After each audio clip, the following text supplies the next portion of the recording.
देखिए, पहली बात तो आप समझिए, अंग्रेजों ने कानून बनाना कब शुरू किया, पहले उसकी बैकग्राउंड समझ लीजिए, फिर आपको उत्तर मिल जाएगा। 1857 में मंगल पांडे जी ने क्रांति किया। उस समय ना फेसबुक था, ना व्हाट्सएप था, ना ट्विटर था, कुछ भी नहीं था।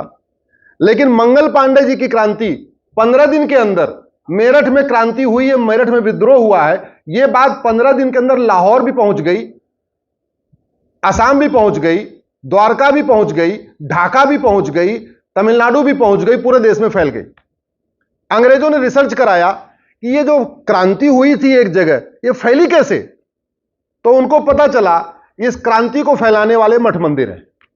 मठ मंदिरों ने जैसे रिले रेस नहीं होती, एक मंदिर दूसरे मंदिर तक सूचना पहुंचाया, दूसरा वाला भागा तीसरे मंदिर तक, तीसरा वाला उस समय साइकिल रही होगी, ये घोड़ा रहा होगा, जैसे भी भागा चौथे मंदिर तक, फिर पांचवें मंदिर तक।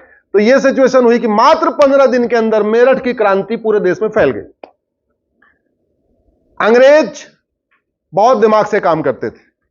जो जो काम मुगलों ने तलवार के दम पे किया, वो सारा काम अंग्रेजों ने कानून बना के किया।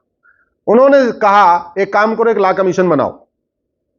मैकाले जो यहां स्कूलों, गुरुकुल स्कूलों को बंद कराने के लिए काम कर रहा था और कॉन्वेंट स्कूल खुलवा रहा था, उस मैकाले को लॉ कमीशन का चेयरमैन बना दिया 1957 में, क्रांति के तुरंत बाद, मंगल पांडे की क्रांति के बाद।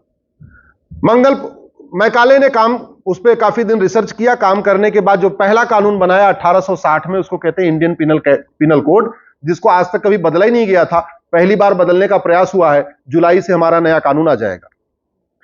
जब कानून बन गया तो उन्होंने दूसरा कानून बनाया 1861 में, उसको कहते हैं पुलिस एक्ट। अंग्रेजों ने सोचा भाई कानून तो बन गया कि भीड़ में अगर 4 से ज्यादा आदमी इकट्ठा हो जाओगे तो लाठियों से पीटा जाएगा, लेकिन लाठियों से पीटेगा कौन, तो पीटने के लिए पुलिस चाहिए थी। तो 1861 में उन्होंने दूसरा कानून बनाया जिसको कहते हैं पुलिस एक्ट। अब जब कानून भी बन गया, पुलिस भी बन गई, तब उनका ध्यान गया कि नॉर्थ इंडिया के मठ मंदिर तो लूटे जा चुके हैं, तोड़े जा चुके हैं, अयोध्या, काशी, मथुरा, सोमनाथ सब लूटा जा चुका था, तोड़ा जा चुका था। दक्षिण भारत के मठ मंदिर बचे हुए थे छत्रपति शिवाजी महाराज के कारण। शिवाजी महाराज ने मुगलों को महाराष्ट्र से आगे बढ़ने नहीं दिया, तो हमारा तमिलनाडु, आंध्रा, तेलंगाना, कर्नाटक, केरल के मठ मंदिर हमारे बचे हुए थे। 1863 में उन्होंने फिर कानून बनाया, उसको कहते हैं रिलीजियस इंडाउमेंट एक्ट, और मठ मंदिरों को अपने कंट्रोल में ले लिया।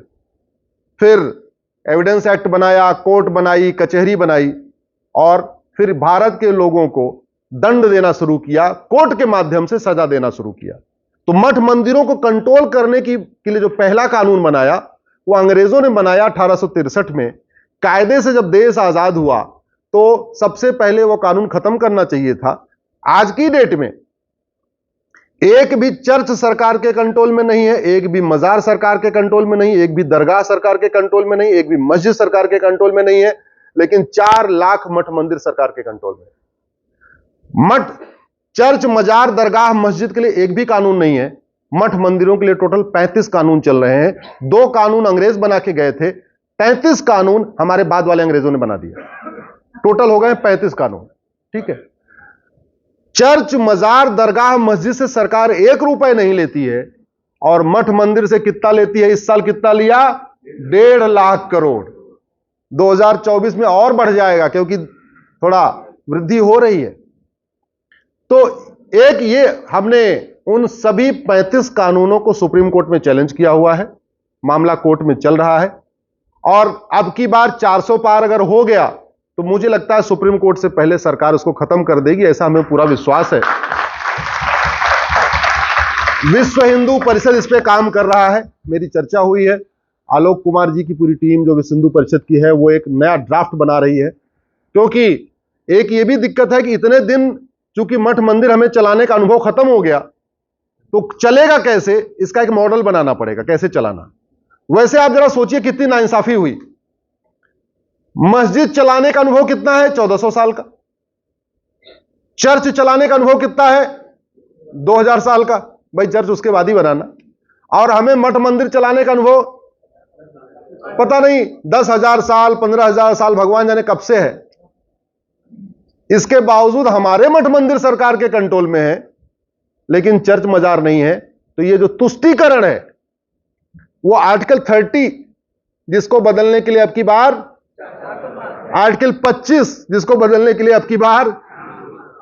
तो मेरा यह मानना है कि भारत में ये सारे 35 कानून खत्म होने चाहिए।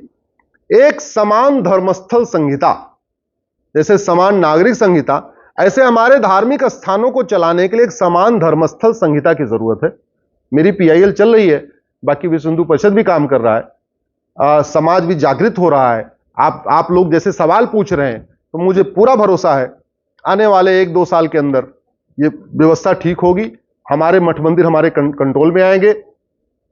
आप कल्पना करिए, ये 4 लाख मठ मंदिर अगर हमारे कंट्रोल में आ जाए, एक मंदिर में अगर एक गौशाला बने, अल्टीमेटली जो लॉस वाले मंदिर हैं वो तो सरकार के कंट्रोल में है नहीं। सरकार के कंट्रोल में कौन से मंदिर है? प्रॉफिट वाले, नुकसान वाले थोड़ी है। जो खंडहर हो चुके हैं, बंजर जम एकदम वो हो चुके हैं, वो नहीं है। वहां है जहां हुंडी में आ रहा है कुछ, जहां जहां पैसा आ रहा है।